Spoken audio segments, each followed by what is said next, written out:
Okay, what is Right. your number? Doctor No. Mhm. Now, this I may have put it in the top 10 purely out of respect for it being the first one, or at least that may have been the case a few years ago. I actually genuinely like Doctor No nowadays, Hmm. which is weird because kind of like, I was saying with Thunderball, it was one of the last ones I saw. Doctor No was the last one that I saw, like when all the Bond films around the time of like Quantum, like I, Hmm. I was just like, I've never actually seen Doctor No, and then I watched it and I thought it's fine. But I think purely because I just know more about the behind the scenes context of it, I just appreciate it more. And that's the thing, I appreciate it more than I enjoy it, probably. But I just think it's a really good, interesting film, a good British film. It's has a low budget, which is evident in some parts, not in others. Where it is evident is in stuff like the car chase with that horrible rear projection. And rear projection can be obviously used effectively, as is the case in Hitchcock films, obviously. But here it's just so bad. It's just awful. But there's so many iconic moments. Bond's introduction at the backgammon table. Oh, sorry, baccarat, I should say, for the gambling enthusiasts out there. Uh, Honey Rider, Ursula Andress ascending from the sea. You know, 1,001 uh, men hit puberty that day. Uh, I think Doctor No is a good villain, although he's not in the film as much. Like disappointingly, like it's called Doctor No, but he's only in it for like what 2 scenes basically. Um, One thing I don't like about Doctor No is the music. Now the Bond theme, great, iconic, classic, but everything else awful. It really does date the film. The score feels like a 50s film, even though it's 1962. You know what I mean? Which is more apparent when you get to when John Barry comes along in From Russia with Love, and it just instantly like it's just an instant upgrade. But Doctor No, it's a iconic classic film that, yeah, I think it's really good. It's wonderful film, and actually, it's the last one I saw. I saw it a couple of days ago, and yeah, I enjoy. I always enjoy it when I watch it, and but would I put it in the top five? No, I wouldn't say it's the best, but it has everything. It does everything well in moderation. There's nothing great or spectacular, but there is everything's there. There's even like the whole sci-fi element of Doctor No's lair and the dragon and him toppling missiles. So all that stuff's there, as is the hardcore spy thriller aspects, and it's just full of Hmm. iconic moments. Especially the best bit is when he kills Professor Dent. Yeah, that's a awesome moment. Hmm. Yeah, but yeah, kicking off the top 10 there with Doctor No. We're now to your top 10 territory. Just to touch back on Doctor No. Yeah, Didn't they, in the book, didn't Bond fight a squid? yeah. It's the bit when, because the whole point, so in the film, he gets knocked out and he goes through them air vents, doesn't he? But it's presented as if it's just an escape. In the Hmm. book, Doctor No is like testing him to see how well his endurance is. So that's why he treats him so well. Like he gives him a good sleep, he feeds him adequately, and it's all to test how physically strong Bond is. And Bond just turns into like a fucking Superman. He just turns into an Ubermensch.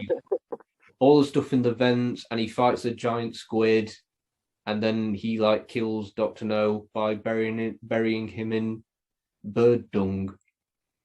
Bit different to the Because film. Crab Key is like a in the film, obviously, it's just like an abandoned island that's fenced off. But in the book, it's like a factory.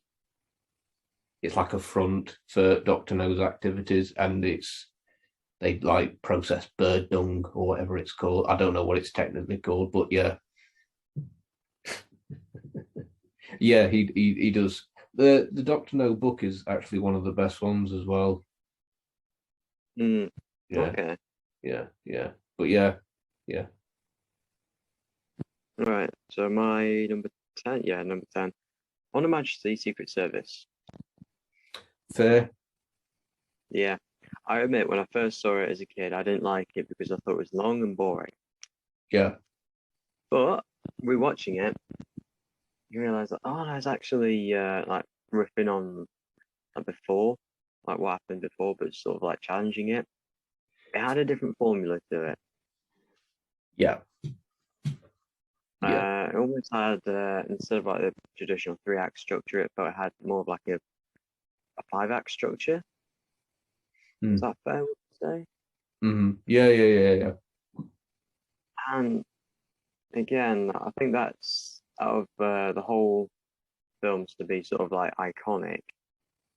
I think I'm more kind to this one because it's had 5 films previous to improve on. Now this is the iconicness of something that has been refined over a long period of time. Yeah. Like you got films like Inception that are heavily inspired by the whole um, facility on the Snow Mountain. Piz Gloria. Mm. And it's And the most influential in the Bond franchise. You know, look at Spectre and No Time to Die. Yeah. and maybe with others like in the intro to Pure Eyes Only, Oh yeah. because they didn't show him and they didn't mention him by name, but it was Blofeld. Oh yeah. So Just like pick him up, chuck him down the chimney. yeah. Ta-da. Fuck you, Kevin McClory. Yeah. Yeah, but no, I like it now in hindsight. Yeah. I'll be talking about On Her Majesty's Secret Service very soon. Okay, Number 9, Live and Let Die. okay. Yeah, great film. There's not much about it that I dislike, actually. I think it's good introduction to more. In fact, more than good. I think it's a brilliant introduction. I think he's great here. Yaphet Kotto, the late Yaphet Kotto, is awesome as a Dr. Kananga, aka Mr. Big. Jane Seymour is lovely as Solitaire. I will say this: I used to hate Solitaire. I thought she was useless. I thought she was like just a real what's the word, waif. Like she just, she's just there as to be a damsel in distress. But having read the book, boy, Jane Seymour deserves all the credit in the world because Solitaire in the book is on the Solitaire in the book makes the movie version of Solitaire look like Ellen Ripley in Aliens.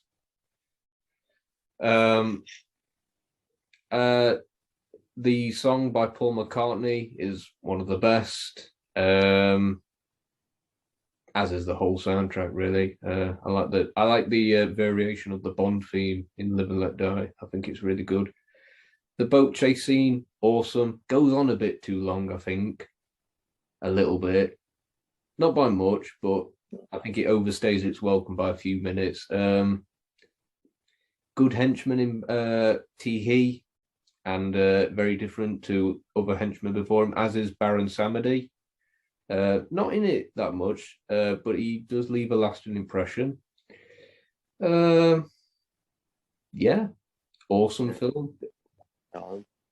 Hmm? Just being disarming, darling. Yeah. Tom Mankiewicz did the script for this, didn't he?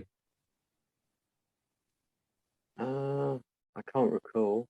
I think he did like Diamonds, Live and Let Die, and Man with a Golden Gun. Of course, he'd later go on to write Superman, Richard Donner's Superman. Okay. Yeah, Live and Let Die. Yeah, great film. Great introduction. Speaking of introductions, Casino Royale. Wow. I don't. Is that more shocking to me than Goldfinger being so low? I don't know. Go on then. Defend yourself. Well, it's my list. I can put what. Yeah. I No, know. no, no. Yeah, it was a good intro. I think the main thing that lets it down is the final act, where I just went on so long. If the final act was shorter, more condensed, then it would be still be Basically, higher. where are we talk like torture scene onwards? Torture scene onwards, yeah. Right. Okay. Where first of all, it wasn't Bond wasn't the one to kill or to have a hand in killing Le Chiffre. the chief. There we go. Must admit, it's been a while since I've seen a lot of these films. Yeah. But yeah, he was just there. He was just there, naked, being tortured. Mr. White comes in, and a bang. It's like, oh, okay.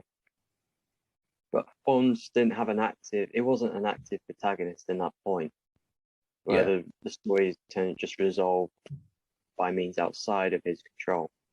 Yeah. Although you could argue against that because he was the one who bankrupted him, and his subsequent bankruptcy led to him being killed. So Yeah. you could see That that, is but that is accurate to the books though. true.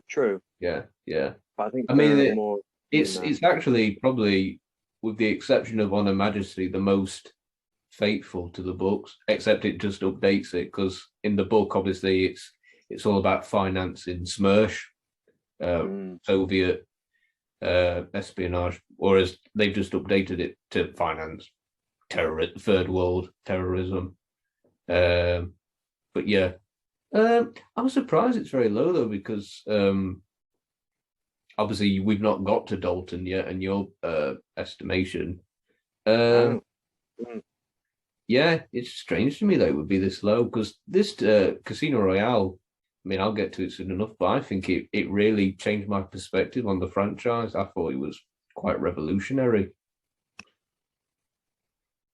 But anyway, what do you think of Vesper? I thought she was a good force of antagonism. Did you But I did you could you buy that Bond would fall in love with her? not so quickly and not feel Right.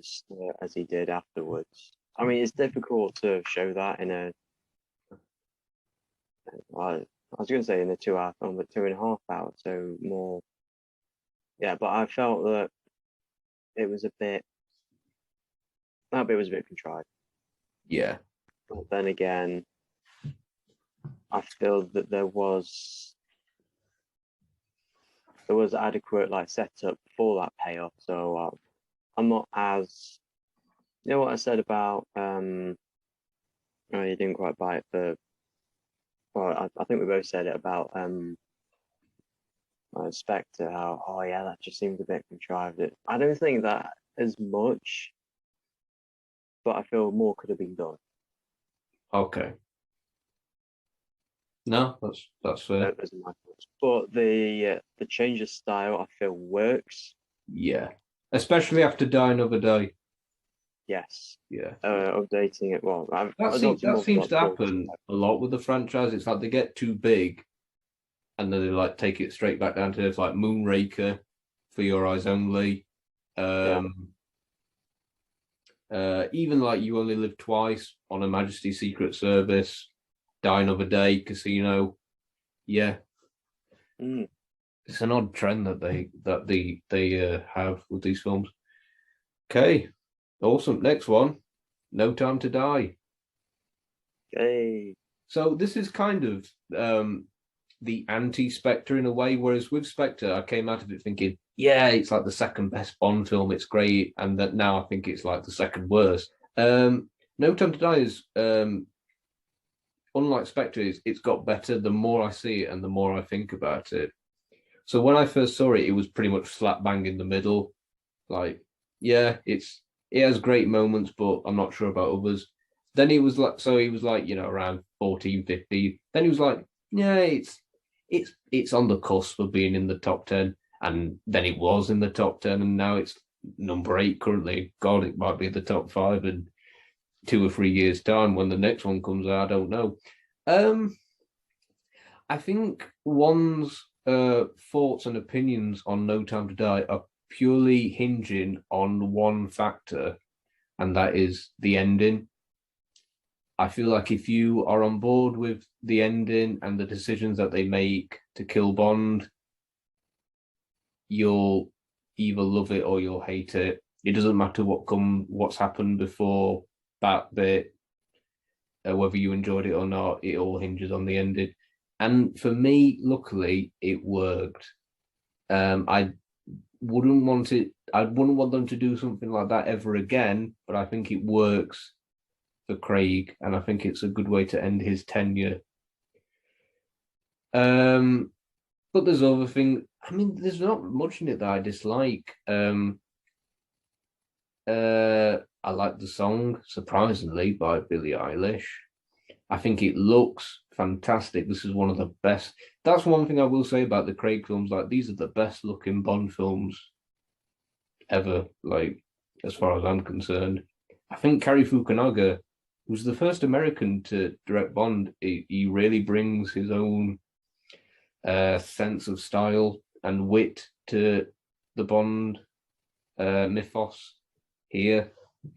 Obviously, you're a fan of his work with True Detective, if I'm not mistaken. Yeah, and I think this film actually makes, in a weird way, Spectre and Quantum of Solace tolerable. Like, I think Christoph Waltz is better here as Blofeld. Madeline Swan is given way more to do here. Like, I didn't like her at all in Spectre. I didn't understand why Bond was so infatuated with her. I just couldn't buy into it. Here, I kind of see it. Yeah, I think it's a fitting end to what is proven to be a very lengthy tenure. He's been Bond since 2000 well, really been Bond since 2004 when he was announced, but he's been Bond for 16 years. That's over half our lifetimes. It's crazy. Yeah, No Time to Die. It's crazy, isn't it? It's the bit, when he goes to see Vesper's grave and it said 2006. I thought, fuck me. Yeah. Christ, obviously I knew it came out in 2006. Yeah. But it's just seeing it there in writing, and I was just like, shit, you've been Bond for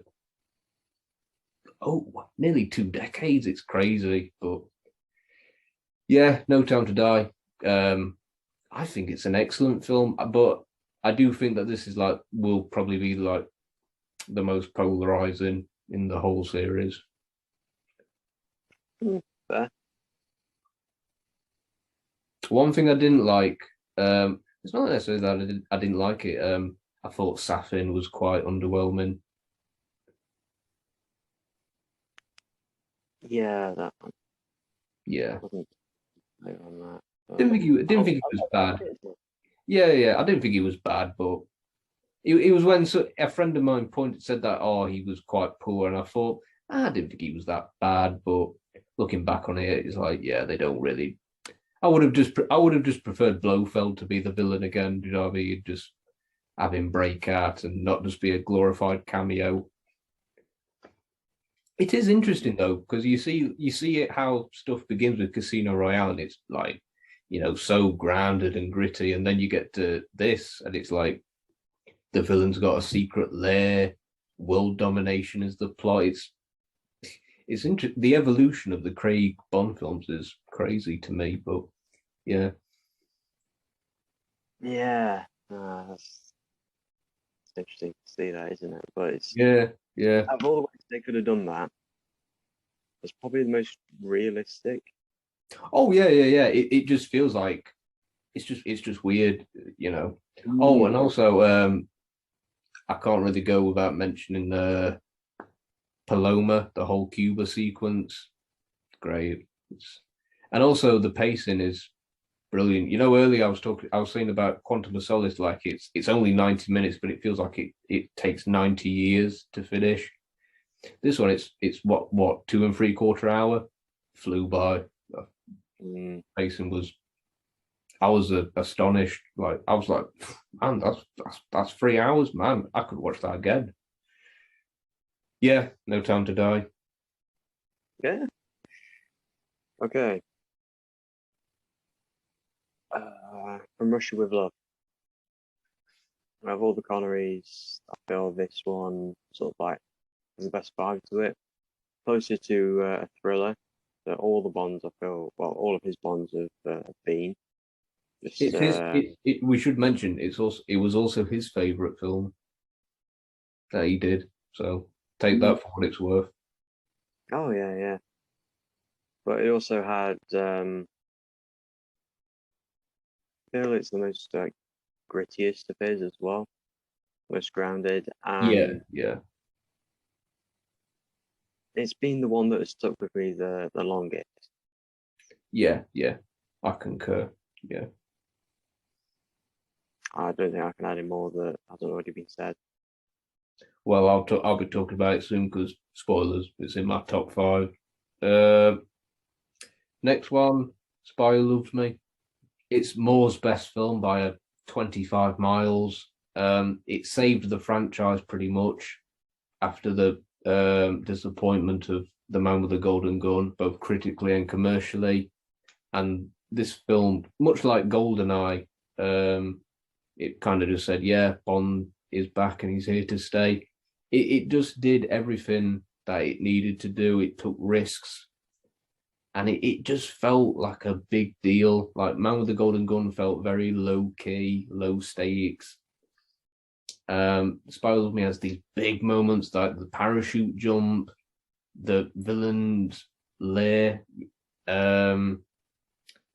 Jaws. Obviously, you know we've got the return of the big unstoppable juggernaut of a henchman. Moore is never been better as Bond. He's not at that stage where I don't believe he can, can't win a fight. Like he still can go. He's active. He's believable, and he's just got the charm and the wit. Yeah, great film. Well, we'll be talking about that soon again because that is also in my top 5. Yeah, I figured it would be. Yeah. All right. Tomorrow Never Dies.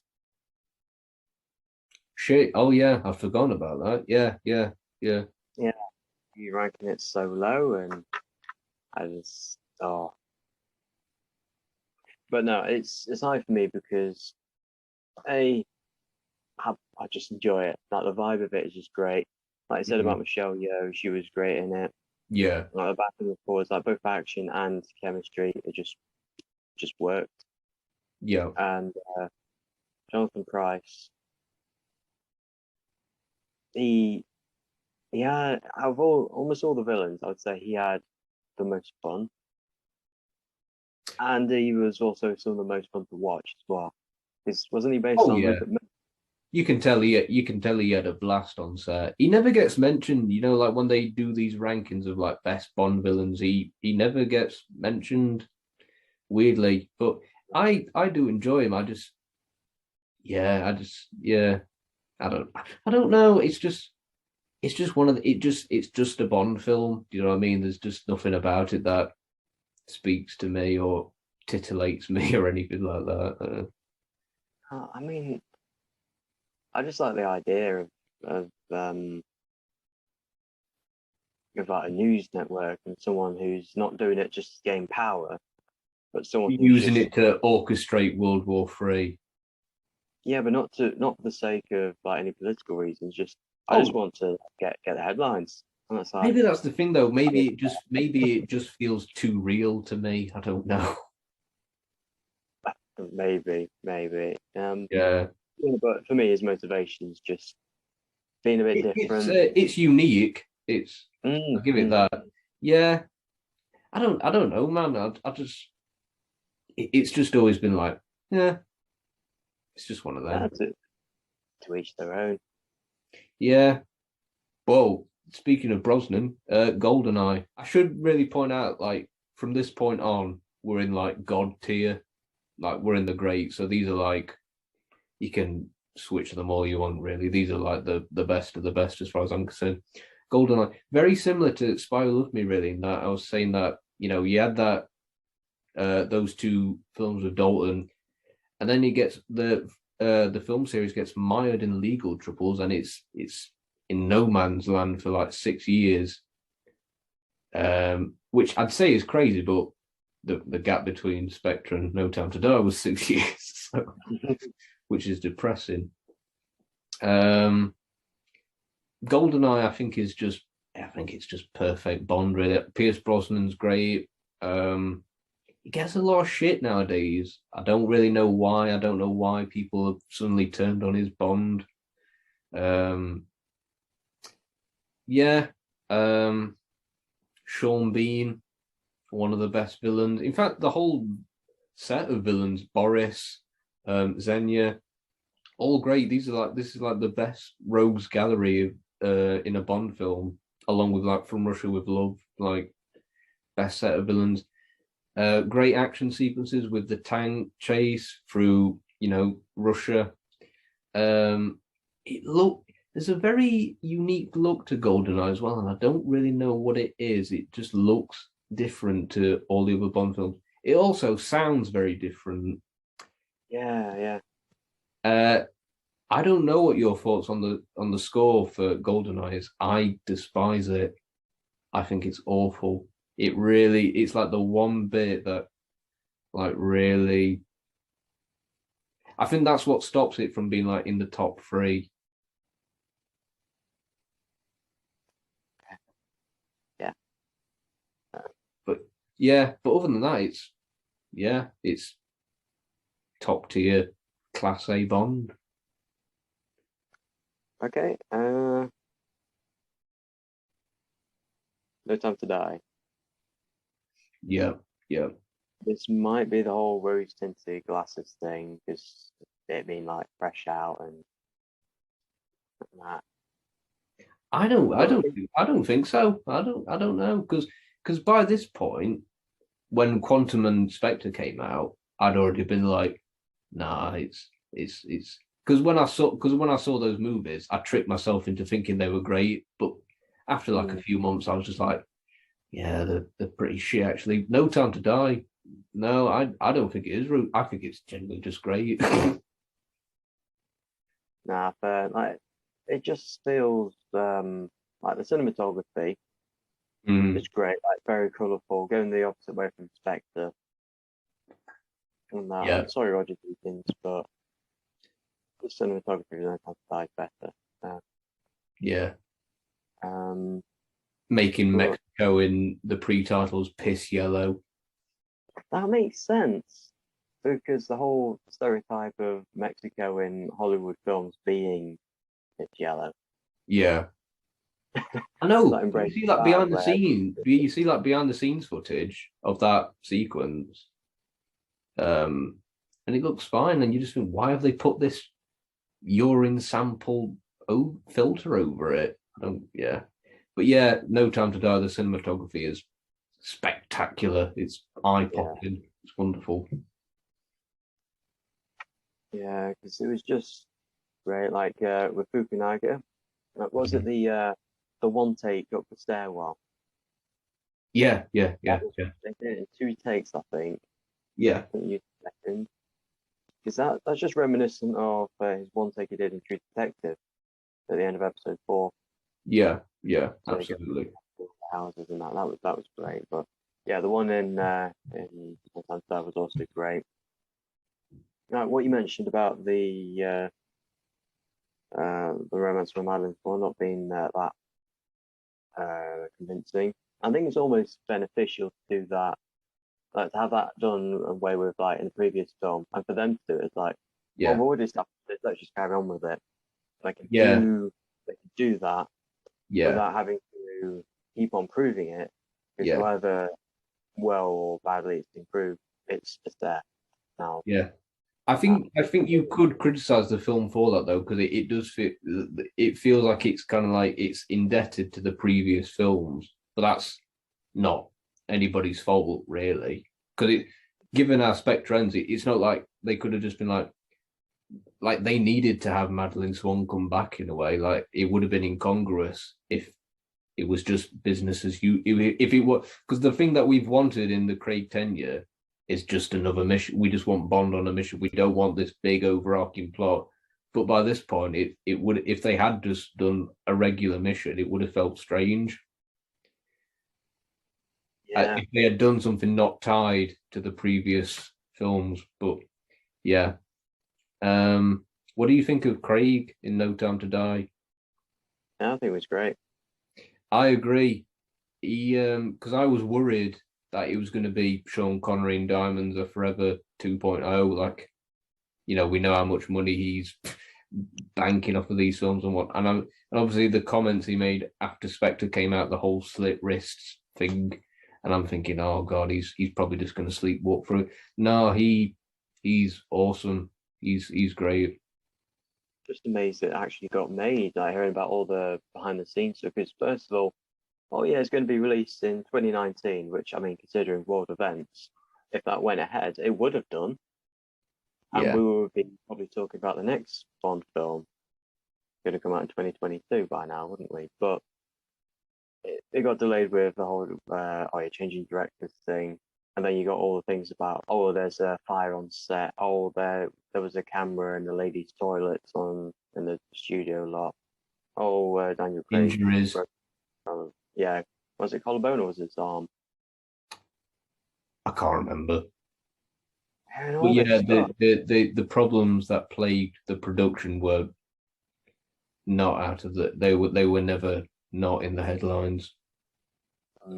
But the Yeah, fact that it got made and to be this good, yeah, yeah, fair play to them, fair play.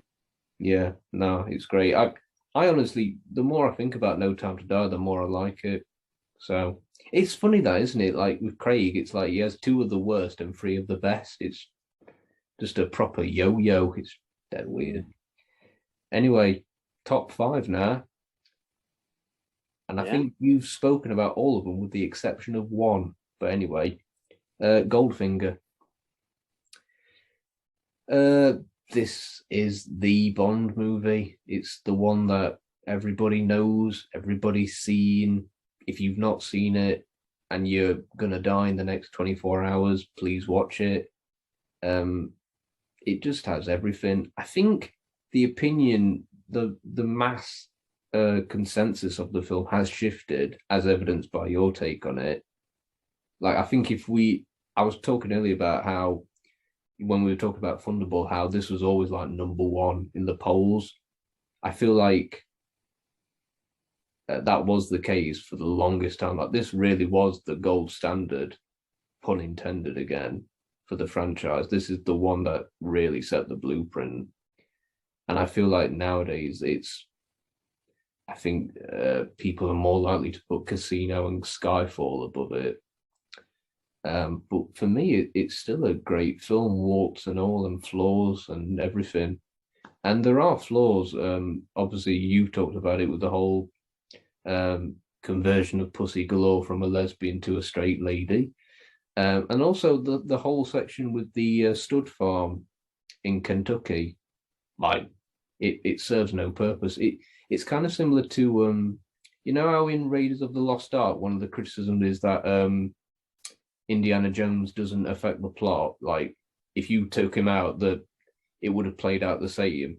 It's kind of similar with Goldfinger. It's like if you took Bond out, would the plot be affected that much? Not really.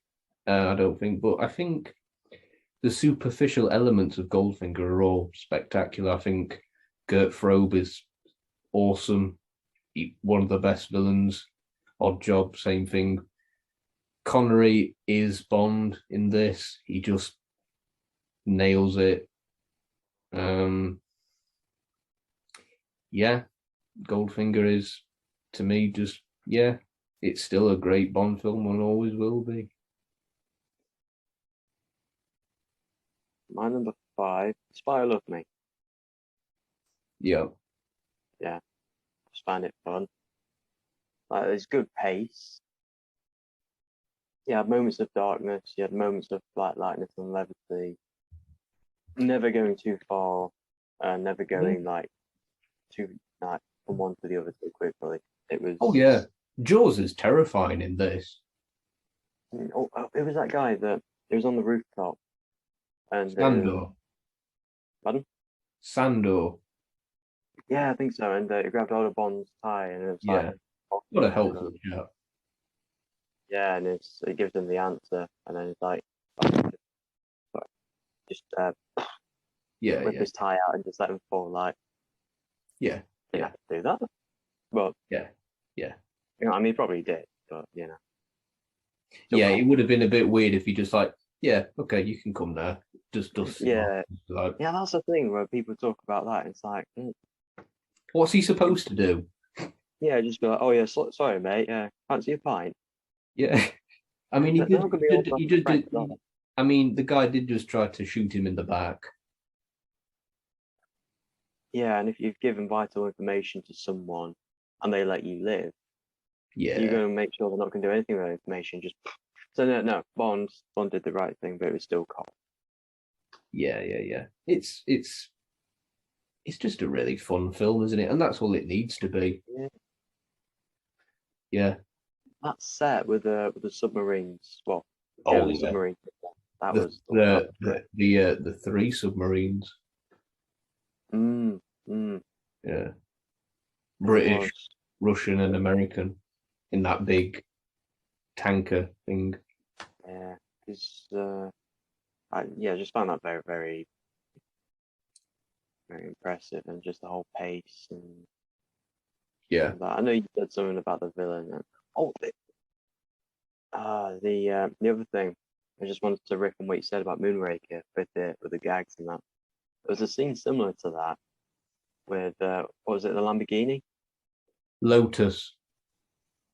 Yeah, and with being a submarine and just like coming out like just driving up out the water and just like that's that little fish and like yeah, Yeah, that, well, it's over and done in a second. It's not like the gondola scene where the gondola scene is that, but just on steroids. yeah, Yeah, but because no, they have I the just guy thought with the wine bottle, and he like does a double take with that. yeah. Yeah, but no, it's yeah, really good film. Awesome. Number 4, From Russia with Love. Mm, First Bond film I ever saw. Still to this day, I think one of the best. The plot is very complicated. I appreciate that. It's not always clear. But there's just something about this film that I find really magical. I think Connery, again, like in Goldfinger, he is Bond. Like he is just the definition of cool. He's utterly timeless. I love his style in this film. I love his suits, which we haven't really talked that much about, but I like the look of Bond in this, and I like the way he moves as well. He just moves very well in this film. It's very strange. I like the way he walks and the way he carries himself. The Bond character that is. I like the villains, Rosa Klebb and Robert Shaw as Red Grant. The fight scene in the train, um, still one of the highlights. I think Daniela Bianchi is very beautiful, and is very integral to the plot. She's not just pure eye candy. She does have something to contribute. Yeah, brilliant film, I think. okay, because just to add to your points there, like the whole espionage aspects were probably more prevalent there, weren't they? Oh yeah, because this is like height of the Cold War, and divides between nations and whatnot. Yeah, it's just Yeah. like what was it, the underground tunnels with The the boats canals, going. Yeah. yeah, with is it Krylenko who's trying to kill Kerim Bey? Mm. Yeah, and they shoots him with the sniper rifle. Yeah, And the gadgets as well. If we're going to talk about, because the narrative aspect, the narrative point of Chekhov's gun. oh yeah, with the briefcase and Yeah, they're setting up because yeah, every time they set up, that's genius when Bond tricks Grant into opening the briefcase with the gold sovereigns, and it's tear gas, I think, isn't it? That sets off. But in that And film, and no, and then he pulls out the knife, doesn't he? Yeah, mm, yeah. in that film, but all the like, it's just a suitcase, but everything they did there were the sort of things that they would have had at the time, Yeah. like secret ways to hide things and like gas and that, like Yeah. just No, so it's just a really beautiful film. I think it looks awesome as well. It's great. and little the knife on the shoe. Yeah, That's a nice yeah, bit of yeah, it, isn't it? yeah.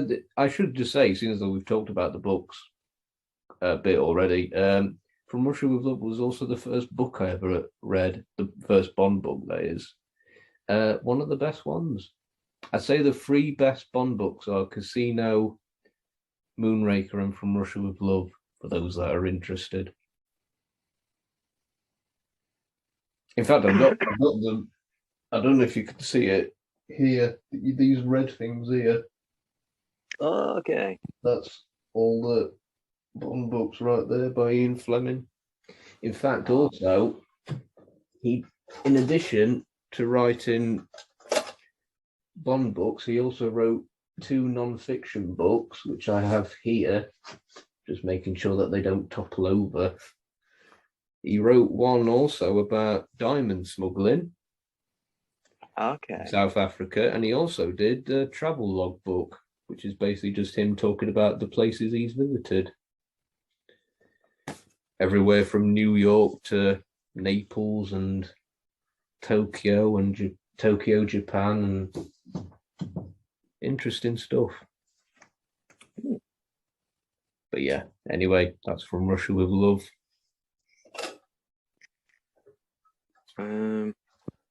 So to my number 4 now, is it? Yep. All right. The Living Daylights. Finally getting some Dalton. Shit, yeah. All You're right. making me feel bad for putting him so low. Oh well. Yeah, he had a different vibe to him, definitely. Oh yeah. And I think out of all the ones that I've seen, one of every other Bond before I saw one of Dalton's. So he's the last Bond I got introduced to. And I didn't know what to expect. And it just seemed to be sort of a lot of things that I thought at the time. Like, I know you said about his line delivery. About, oh yeah, what happened there? Salt corrosion. You said you didn't like it. I absolutely loved it. Uh-huh. I'm not just playing that. Oh yeah, Devil's advocate. I honestly did like it. Yeah. And a lot of his like one-liners I did like. Mm-hmm. I'm not just disagreeing with you for the sake of disagreeing. No.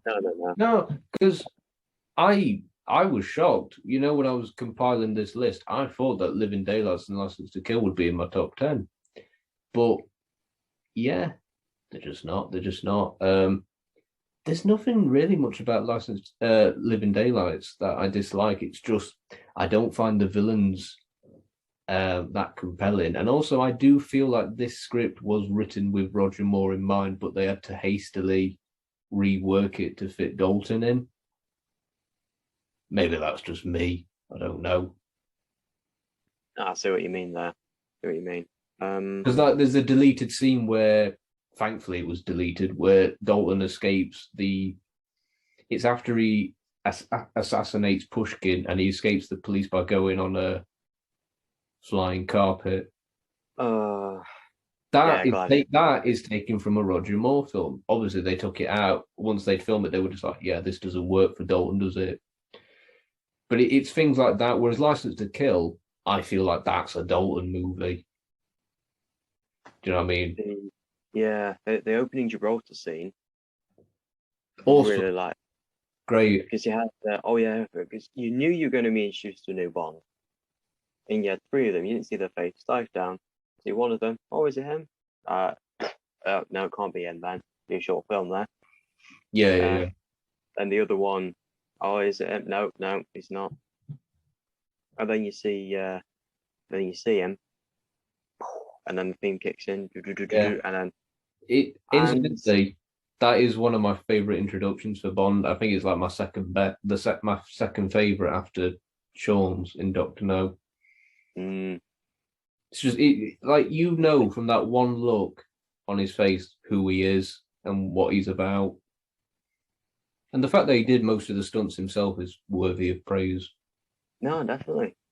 Yeah, no. And the other thing with, I could say the same for License to Kill as well, but he did a lot more spying and espionage. Oh yeah, this is like when I was saying like this is full on return to like From Russia with Love, Cold War, thriller, espionage. Because here he was pretend because he was actually like friends with the general, so he had a lot to go by, but almost like playing a part to get the trust of what's it? Kara. There we go. Trying to get her trust, and just little things here and there. It was just great, but it's not something that we've really seen since. Like he's always been infiltrate the enemy base and shoot up a load of things and leave, or just attend this party or dinner party as himself, Universal Exports. Yeah. But here is actual proper espionage. Yeah. Which I feel was a bit lost in the other ones, but oh no, this is like pure back to basics 101. This is a real return to like the Ian Fleming thrillers. I wish they did that in the next one. In the next film, Bond 26. Yeah. I don't know what they're going to do. I don't know. I really don't. If I knew the answer to that, I wouldn't be here. But I mean, Daniel Craig seems to have like got larger with every subsequent film. He can't really blend in a room, really, can he? You mean physically? Physically, yeah. Oh, yeah. That's true. It's exactly like Saw fun. Yeah. I do like it when Bond goes incognito when he uses an alias like Sir Hilary Bray in On Her Majesty. I love all that stuff. Not when he goes Japanese. No. Or a Dutchman. Guten Abend. You are English? Yes, I'm English. I speak English. It's like, wow. So convincing. Yeah. Damn, you're making me feel bad for treating Dalton so low because I do love Dalton, believe me. Top 3 now. Casino Royale, the 2006 version. Was good. Yeah. It's funny. I remember because I was about, how old would we have been? 9 years old. It's going back, isn't it? Yeah. And I remember my dad hyping this up. He was saying like, "Oh, this is brilliant. Wait till you see like the part." And I remember watching it because I'd obviously been brought up on Moonraker, Diamonds, Die Another Day. um, and I remember being thoroughly underwhelmed when I saw Casino Royale.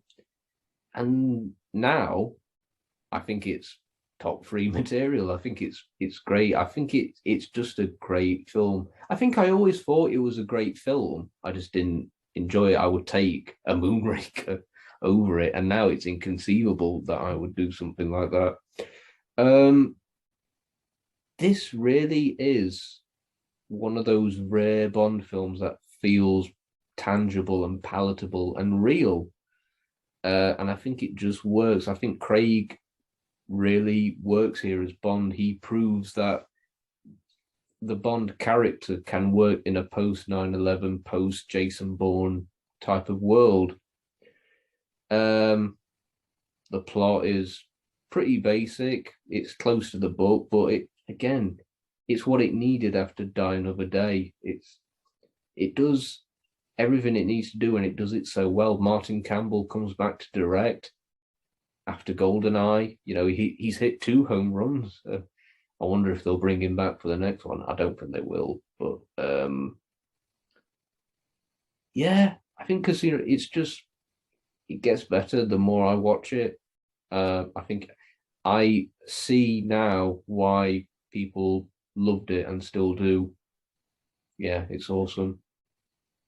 Best song as well by Chris Cornell. Rest in peace. Gun Barrel.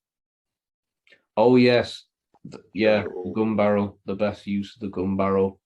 We should really talk about that. Craig's gun barrels are shit, with the exception of Casino. Quantum's awful. Yeah. Skyfall, fine, but why is it at the end? Like, I've heard the reasoning why, but I call bollocks. Spectre, weird. Like, the gun barrel itself looks really flat, and it really bugs me that you see the gun as he's walking, like he uses both arms, and you can see the gun. It's like, no, man, you should just move the left one. And it's one of those things. It's like, this is so simple, yet they fuck it up so easily. It was piss yellow as well. Yeah, it was. It was, yeah. Apparently he was walking in a white void in Mexico. But yeah. The one in No Time to Die, I thought was pretty good though. But he's had like a different gun barrel for each one, and with the exception of Casino, which actually was ingenious in that it played into the film and the narrative, they've all been shit. And it's so easy. It's just so easy. I've never thought I'd complain about a gun barrel. I'm just like, yeah, it's so easy to do, but apparently it's so easy to fuck up and all. Yeah. But yeah, no, you're right. The gun barrel, the parkour scene, brilliant, as good as any stunt in the series. And also in a similar vein to Dalton, I fully believe that Craig is a secret agent. He's utterly believable in the role. I think he's marvelous. I think he's fantastic, and he brings that element of danger to the role. And we see Bond like get beaten up and blooded and bruised. We'd seen it before, but not to this extent, not to this degree. I mean, he got his balls bashed in. He had literally blue balls. Yeah, great film, awesome film. No, I would agree there. I just have some issues with Bano actors, all really. Yeah. So my number 3 is also a Craig one. Skyfall. Yeah. It almost was a soft reboot, wasn't it, after Quantum of Solace? It felt, well, because obviously Casino is like the Batman Begins, and then you get Quantum, which is just like a glorified epilogue. And this one feels like, yeah, he is Bond now. Like, yeah. Bond, he has earned his 00. He's everything you know about Bond, he's become. Yeah. Yeah, so he's properly there, and you've had something that you don't expect because it wasn't really in the trailer, was it? Where he gets shot off a bridge. No, but it is like a callback to like You Only Live Twice and From Russia, where you think Bond's dead, but he isn't, because then the film would be 2 minutes long, and yeah, Yeah, yeah, but no, that transition into the opening, yeah, that was very good. yeah, yeah. I should point out at this point that Skyfall is my number two, so I guess we can just wax Oh, lyrical about really? Skyfall. To be honest, the funny thing about Skyfall is I was surprised. It's kind of, I was saying about I was surprised by how much I dislike Spectre and whatnot. Total opposite with Skyfall. I came out of Skyfall thinking, damn, that was a great film. Not a great Bond film, a great film, and there is a difference. Yeah. Like Skyfall was one of the best films I saw that year. It really did. I always felt like of all the Bond films, this one would be like an Oscar contender. Like this one could have been nominated for Best Picture. It didn't. It did get do well at the BAFTAs, but it didn't do well at the Oscars. It'll be interesting to see if No Time to Die gets any Oscar nods. I don't think it will, to be honest. But Sound design or something. yeah, I don't think so. But I think, yeah, I just felt Skyfall had a real prestige about it. It just felt like a great film. It felt modern and classy at the same time. I think Raul Silva is the best villain in, oh God, since Sean Bean in GoldenEye. I think Judi Dench is brilliant. One of the best supporting roles in a Bond film ever. It's one of Judi Dench's best performances as well, which is saying a lot. Um, yeah, yeah. Skyfall. I was torn to whether or not it was going to be number two or number one, and I think that just says it all, really. I think what your number one is. Just the process of elimination. What haven't we talked about? You'll soon find out Yeah. because it's your number two now, unless you want to add anything more about Skyfall. It was the only one to be shot digitally. Yeah, you wouldn't have known that though. Yeah, the thing is, at the time, for me at least, it was like the best looking, and then it's like, oh yeah, it was shot digitally. Yeah, Not, Roger Deakins. and, Yeah, yeah, Roger Deakins prefers digital because, in his words, that it's indistinguishable, it doesn't really matter to the audience, and the technology is smaller and lighter. You can do more things with it.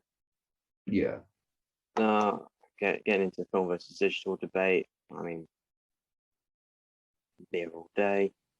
Yeah, yeah. But yeah, it does look good, and yeah, yeah, just thought we add to that. If we're talking about cinematography and others, we might as well mention it here. Yeah, yeah. So that's your two. It was back to me, is it? Yeah. License to Kill. I Have you always liked this film? yeah. Yeah, yeah. What about you? What are your feelings on that? Have you always like? Because I know there was a point where you did really like it, and I would imagine it would have been in your top five. But I'm surprised it was so low for you. What changed your mind? To be honest, I'm equally bemused as you are. I've always maintained that it is a Marmite film because my father despises this film. Like this is like one of his least favorites because he doesn't think it feels like a Bond film.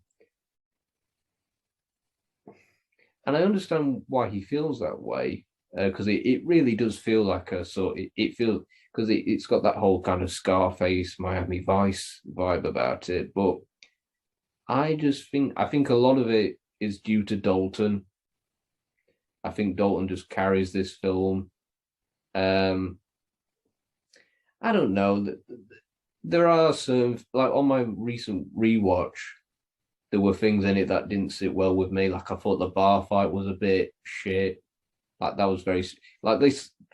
It's worth knowing that this film came out the same year as like so many other films like Batman, Last Crusade, Ghostbusters 2. Like it was destined to fail effectively. I don't think they knew how to market the film.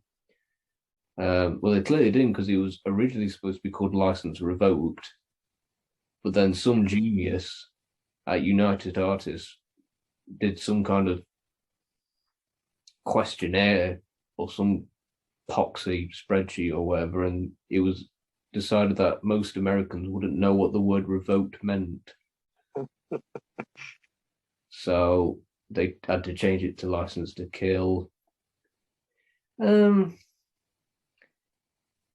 Yeah, I don't really know why it was low as low as it was. I really didn't think it would be, but yeah, I think it's a good film. It's a very good film. It's very different, very different to anything before or since really. Like to this day, there hasn't really been a Bond film as violent, like the whole bit with Milton Crest where his head explodes. Sanchez being lit on fire. Um, uh, um, Like through the mint. Yeah, Benicio del Toro going through the grinder. Yeah, and obviously the plot, there is no big stakes. It's just all about cocaine and smuggling, and it's just Bond having a vendetta. But yeah, why do you like it so much? Because it's not an end of the world thing, and it's mainly personal for him. Yeah, Like, yeah, it's all mainly his own. yeah. Although, one criticism I will have against it, right? It's gonna take the shot. It's gonna take the shot. All of a sudden, bang, Ninjas. ninja. Yeah. That is true, actually. I think it's just because ninjas were a big thing at the time, like American Ninja. There were so many like cheap ninja movies at the time. That sounds weird considering what I said about You Only Live Twice now. But Thing is, I think when ninjas were in Europe, like, did anyone even know what a ninja was in 1967? don't know. I mean, how accurate were the portrayal of ninjas in You Only Live Twice? I don't know because they just like jumped on a trampoline while explosions were going on in the background and just threw a few swords around. I wonder how many of them were actually Japanese because they were all covered, weren't they? Their face, so they were probably all just like British stuntmen. If I filmed it in Pinewood, then Yeah, how yeah, many, yeah. how many Japanese people would be around Pinewood or in the I can tell 1960s? you, zero. Mm, Um, yeah, the ninja thing in License to Kill just comes out of fucking nowhere. Like, why were they there as well? Like, why would they be there on that rooftop?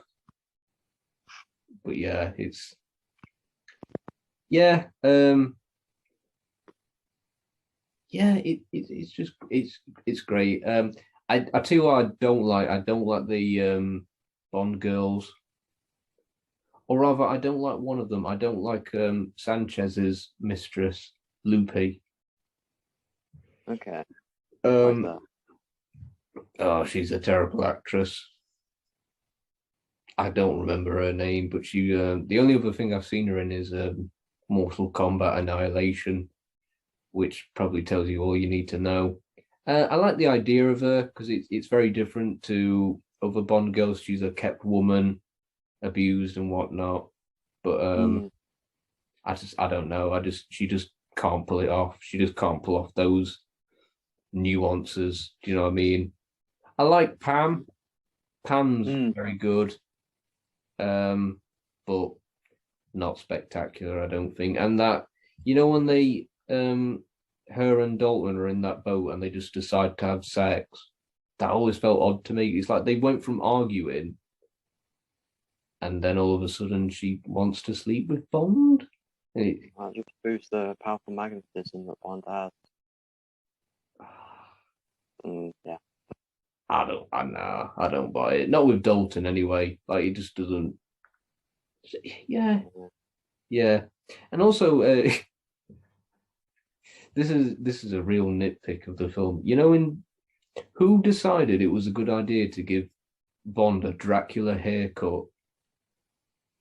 You know, when he's in the casino, it always bugged me. He's got that widow's peak hair. I'm just like, why have they made him look like Dracula? I couldn't put my finger on it, and then someone pointed it out to me. I was just like, yeah, that's it. They've changed his hair to make him look like a sleazeball. Yeah, I don't think it's weird. It sounds like I'm slagging off Dalton. I love Dalton, but I just don't think he. Yeah, it's weird. He just doesn't have. He doesn't have. He's not a movie star. Do you know what I mean? Like when Connery enters a room, you're immediately drawn to him. Your eyes are immediately drawn to him. When Dalton is wearing the tux and he's in that casino, he just looks like just another punter. That works as a spy, and he does a whole lot more spying. Yeah. I know. He is objectively the best Bond. Like whether you like him or not, he is the best Bond. He even looks like Bond as described in the books. But yeah. I think another thing is the ending. After everything Felix went through. Oh, fuck off. He's had his leg bitten off. His wife's dead. He's like, hey, James, by the way, you've got your job back. Forgive me whilst this stunningly attractive nurse, sorts my pillows out for me.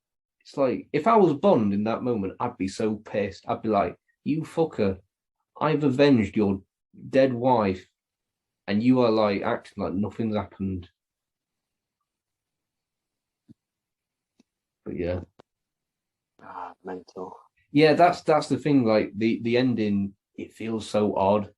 I guess it's like they couldn't have a depressive. Like it should have ended. You know that when Bond just sits on the rock after he's killed Sanchez. That's where it should have ended. But it's almost like they were thinking, "Damn, that's a bit of a downer, isn't it?" Yeah, let's put in. It's like, yeah, let's put in a blinking fish.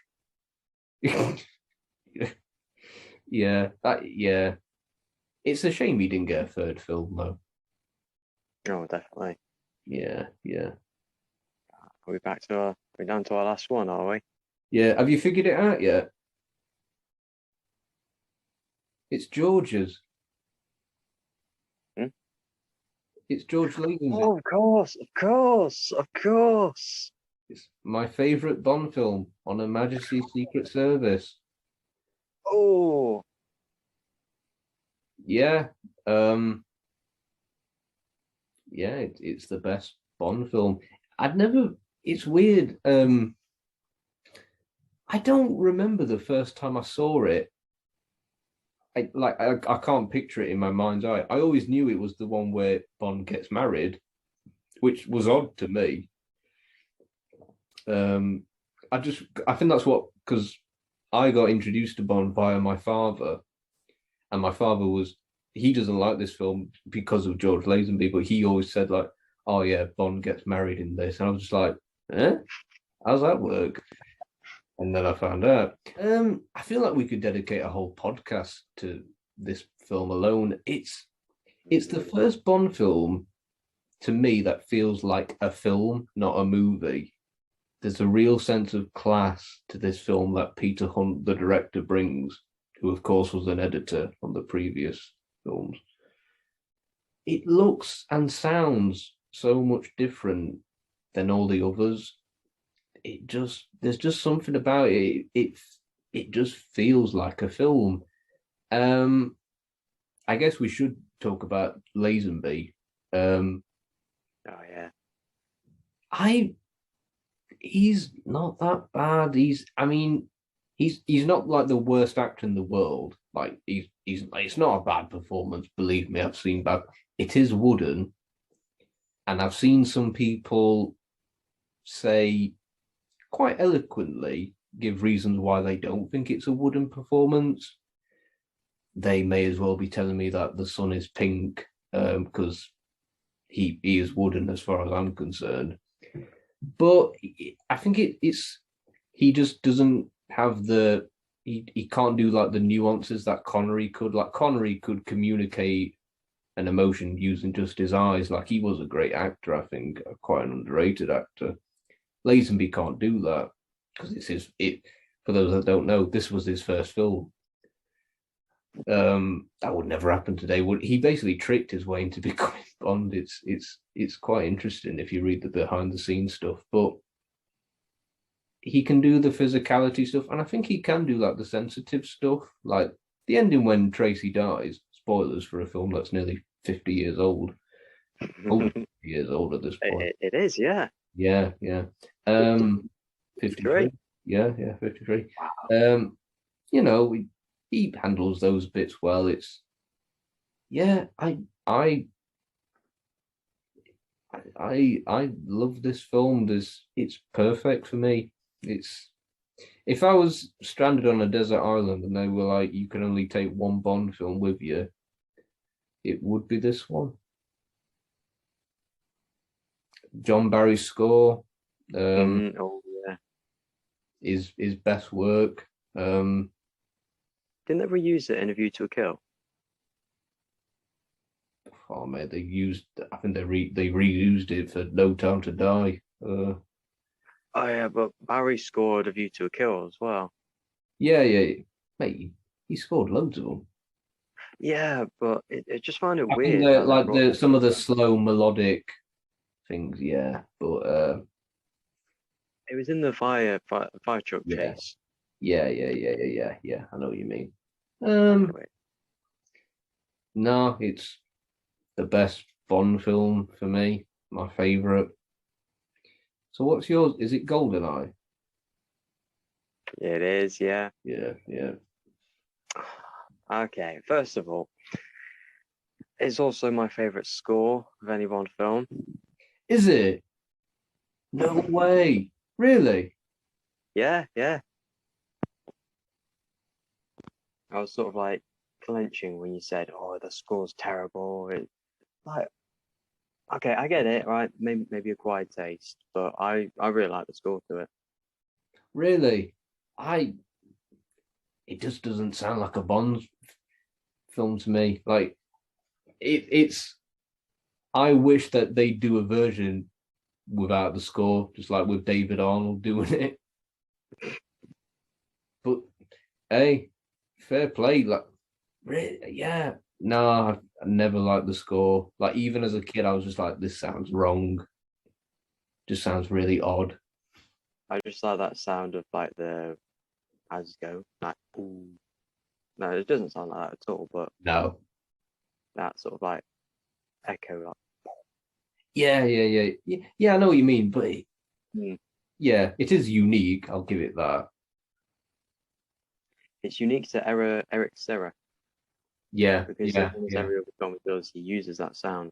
Yeah. No.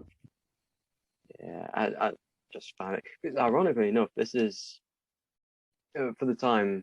Anyway, this was the last Bond film I saw. Like the Was last it? one I saw for the first time. Oh, really? So I was like, oh, okay, right, I've got to check this one off because this is the last one. Okay, blah blah blah blah blah. I watched it and I was like, oh goodness me, yeah. Yeah. I just like, really liked it. Oh no, I Sean think Bean, it's great. mm, Yeah. like the fight scenes as well between like Bean and Brosnan. They look like they hurt, like flinging like chains down, Yeah. like actually like felt like sound like real chains, like so about like and the sound and it's just the punching and the just very visceral. Yeah, I like yeah. you said about the From Russia? tank chase. That's probably the most cheesiest bit, Oh, Tank Chase. Yeah. but I don't think it was out of place. It was brief and that, but then you got the tension moments of like the train and the Yeah. And didn't they use about your points about how it looks different? Didn't they use a different film stock for that? I think that they probably did. It does look different to what's going before and came afterwards. So yeah, I think they've used some kind of film stock. I don't know what.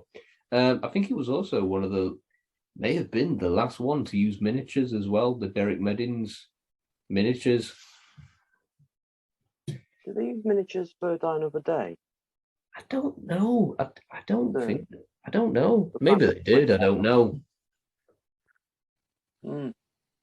I think no, maybe they did. I think GoldenEye may have just been the last one that Derek Meddings worked on, who of course we know from Thunderbirds, but he also worked on other Bond films as well. Most famously, Moonraker, I think. Like Drax's space station was a Derek Meddings design, I think. One of the unheard of but important British icons, I guess. Oh yeah. One of the unsung heroes when it comes to production trickery. Yeah, his work on Thunderbirds is fantastic. So yeah, definitely stands up there. But just really liked it as an introduction to Brosnan. Again with the whole stunt. And then, you only see him. Right, well, pardon me, forgot to knock. Yeah. It is a pity that he only had like one great Bond film. At least he had a great Bond film, though. They've all had a great one.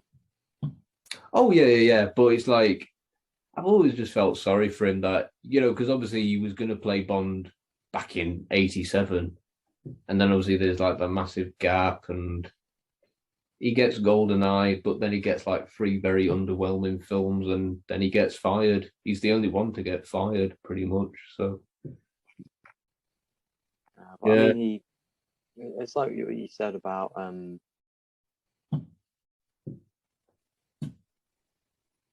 I don't know what I was going on. That's not my point. Yeah, well, I think he wanted to do like Casino Royale. He wanted to do like a great Bond film, and then they were just like, "Yeah, no, we're gonna have someone else take over the role," and he was just like, "Okay," and that's it.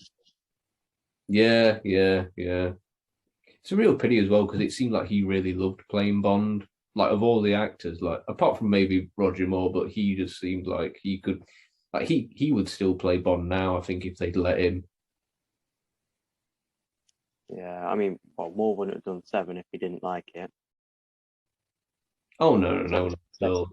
Well, the craziest thing is though is that John Glenn, the director, said that he thought Moore could have done 2 more, which I think is ridiculous. Maybe. Can you imagine Roger Moore in License to Kill, though?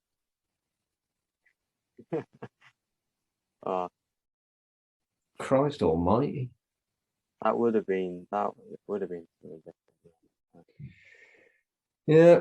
But anyway, let's wrap up now, I think. So my number 1 on Her Majesty's Secret Service, GoldenEye for Jeff. That's all 25 Bond films ranked.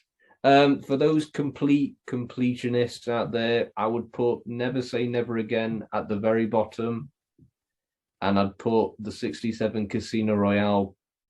I'd probably sandwich it between Spectre and Die Another Day for those that are interested. Yeah, there we are. Anything you want to plug, Jeff? You want to plug? Yeah, if you want to check out other podcasts, look at the Fine Cut podcast. Search it on YouTube, you should find it. Yeah, I'm on there as well. You are. You have appeared. You're on our most viewed one as well.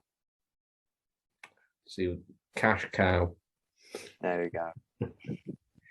Yeah. Well, thanks for being here, Jeff. You will come back, I promise. Oh, thank you. Yeah. And I hope you enjoyed the ranking, guys, and I'll see you again fairly soon, I should imagine. Bye bye, everyone. Say bye, Jeff. Bye bye.